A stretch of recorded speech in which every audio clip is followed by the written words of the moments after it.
Texas Deacon here. Thank you for joining me. I love your comments. Keep them coming. Tonight's lesson is the fourth facet of the diamond that takes you from a rough cut stone to a jewel worthy of God's crown. It is attendance. We're going to start out by reading Hebrews 10:24 and 25.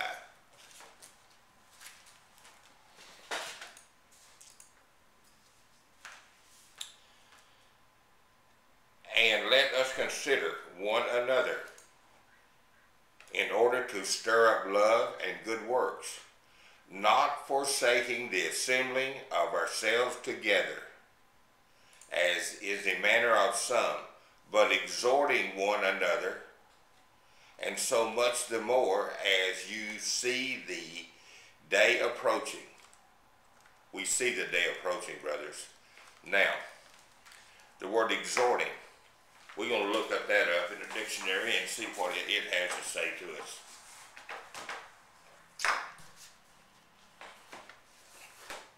Not a word we use every day. Exhort, to urge earnestly by advice and warning, to do what is proper and is required, admonish strongly. God is telling us, people, don't forsake the assembling together, the meeting. That's where we learn, that's where we grow, that's where we develop brotherhood. I'm going to tell a little parable. It had to do with the pastor that had to have a talk with one of his congregation on the man's attendance. He reminded the man that a husband and father is not only the physical leader of a household, the spiritual leader, the priest of the family leader that must lead by example. And so at this point, the man gets a little defensive, of course, like a lot of us do. And he starts out talking to the pastor. And he mentioned, well, you know, Pastor, Christmas fell on Sunday and this year, and well, you know, hey, Sunday, Christmas, a man got to be with his family. And then he went on to say, of course, that made New Year's fall on Sunday also, and we partied late, bringing in the new year, and well, I guess I had a couple of drinks, and I'm not going to drink and drive, so I stayed at my friend's house and drank coffee till almost 6 in the morning. We got home. Hey, I couldn't make it to church. Well, you know, then there was Valentine's Day.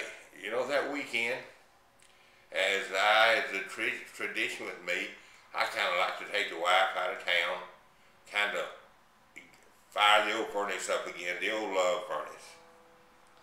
And of course, Pastor, we had that big ice storm. Remember it? No one should take their family out on icy roads. And of course, we had a couple of heavy rainstorms this spring too. And I was coming to church, but it just really wasn't safe. And then, of course, Mother's Day and Father's Day. I like to spend Mother's Day and Father's Day with my parents. It's a blessing I still have them. Preacher, you got to understand that. And, of course, you know, I bought a new boat a couple years ago, and when you work 5 days a week and Saturday you take care of business, the only time I could take it out and fish was Sunday. So me and my buddies went out a couple, 3 Sundays and fished, but, you know, hey, what can you do?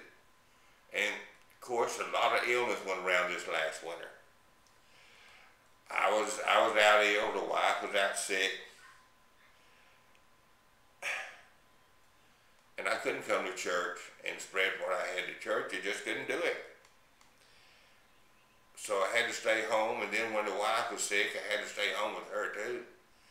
Now, we worked a little overtime this year, and after you work 6 days in a row, Pastor, this Sunday, that's all of the day I had to rest. Now, the Super Bowl, yes, I know I missed the Super Bowl. That only happens once a year.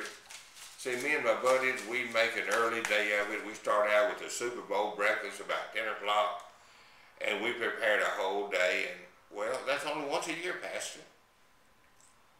And now spring break gave me a chance to spend some time with the kids that due to a lot of circumstances I hadn't, so I guess I missed church on spring break, didn't I? And of course, summer vacation.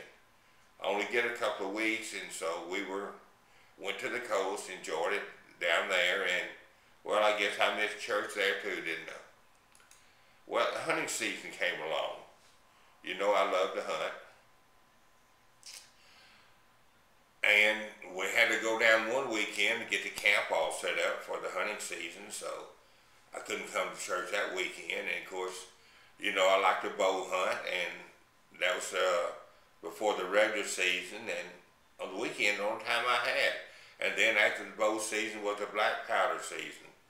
And well, you know, what else could I do? And then the regular season. You know, this was a good time with the family. I took my son with me on a couple of those trips. My grass had to be cut one weekend. The neighborhood association was done talking to me about my grass has gotten too high and that I could be fined. And so, what can I do, Pastor? I can't afford to pay a fine, so I just had to spend that Sunday cutting my grass. And then there was a couple of Sundays that, hey, I just wasn't in the mood to come to church. I just can't explain it. If I'd come to church, I would have done nothing but upset everything that was going on. And one weekend, I had to go help look after my sick uncle. He got a lot better, but you know, hey, I missed that weekend. And I know I shouldn't have done it, but I got free tickets to a NASCAR race. And with luck would have it, it was a Sunday race. And so, well, I just missed church that Sunday, Pastor. You know, these Monday holidays, we have about 5 of them, I think. That's a good time the family can get out of town for the weekend and do a little something. We don't have a whole lot of time. And well, I guess I missed Sunday again. And, well, you know, Pastor, I'm behind on my tithes a little bit, and I'm kind of embarrassed to come to church if I'm behind on my tithes, but, you know, things are going to get better. They are, Pastor.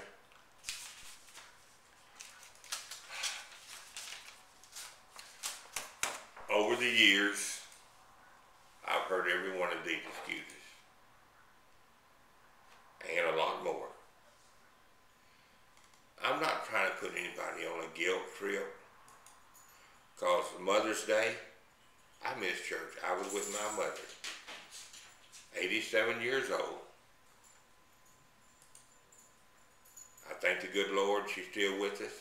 She still looks after my 2 brothers. I don't have my father anymore, but I come to church the rest of the time.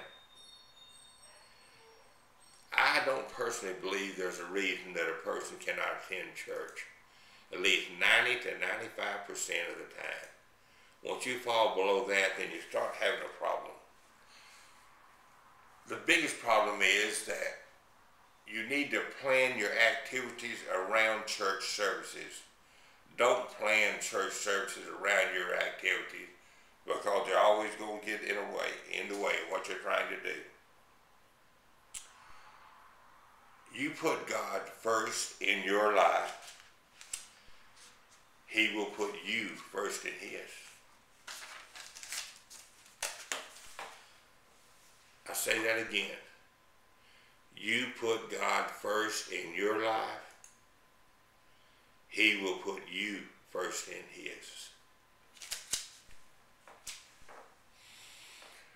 May God bless America. May God bless the Republic of Texas. And may God bless you and yours.